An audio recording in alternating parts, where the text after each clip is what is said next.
Well, thank you, Todd. It is an honor for me to be here to have a few moments to say some words to each of you. And as Todd said, it's so great to see the young people here, and I think it is symbolic, not just of the issues that you're dealing with, but it's symbolic of the broader issues in the community as well, because as much as you are today and over these next few days fighting about the labor issues within Canada Post, this is part of, I think, a larger struggle that we are seeing across the broader society, which is a virtual war on the working classes of our society, a war against being fought against the trade unions and the public sector unions, and an effort really to decrease salaries of middle-class people, and then after the middle class has been eviscerated, then take out the support base for the poor as well. And what we have seen through decades has been this union, the Canadian Union of Postal Workers, has fought that battle. You fought the battle on behalf of the working classes, the middle classes, not just for yourselves, but for the broader community as well. And when you think about the advances that have been made in the rights of working people, this union has fought to ensure that the working conditions were there that were appropriate, to ensure people had healthy and safe work environments, had appropriate work hours, and had decent wage rates for working people as well.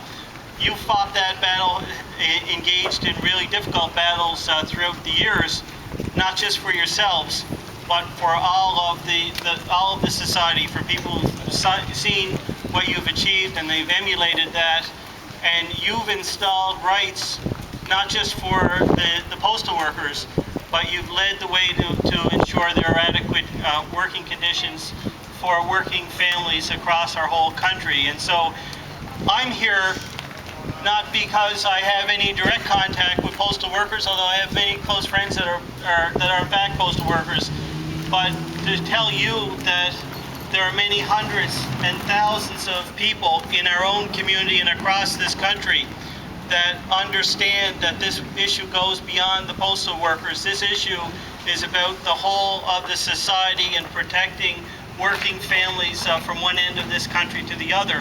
So I want to thank you.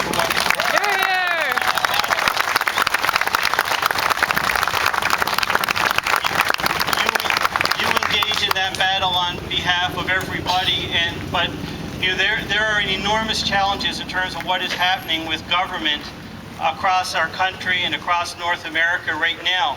You have unprecedented control of senior levels of government by a class of elites that controls political parties with campaign contributions, with hiring of lobbyists, and with the payment of various supposedly independent think tanks, and even with control of the media that report your stories. So the institutional pressure that is attacking this union and other unions across our country and attacking working people from one end of this country to the other are absolutely monumental. And the source of strength that the average citizen has is with you. It is the battle, the strength of this union, and it is the strength of each and every one of you in fighting back. And as I say, fighting back on behalf of postal workers, but fighting back on behalf of every man, woman, and child in this country. And I want to say thank you, and thank you for the vision as well, to ensure that you don't have two-tier wage standards, and you don't have your workers divided and all of the workers of our country divided as well.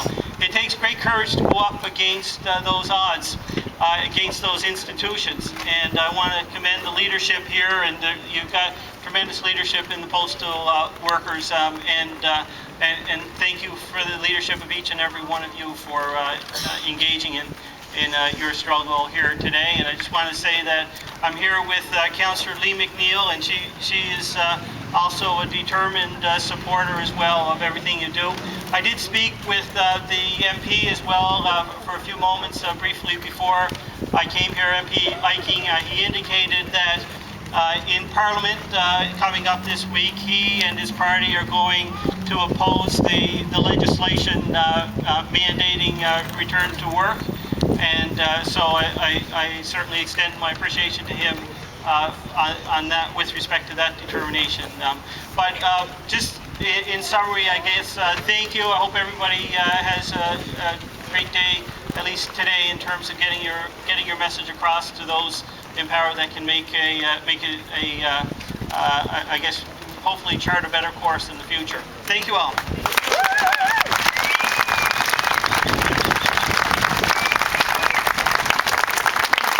Thank you, Mayor Morgan. Before I get to my next speaker, I just want to say a few thank yous. We'll be going on our merge soon. The first thank you, the most important thank you, is to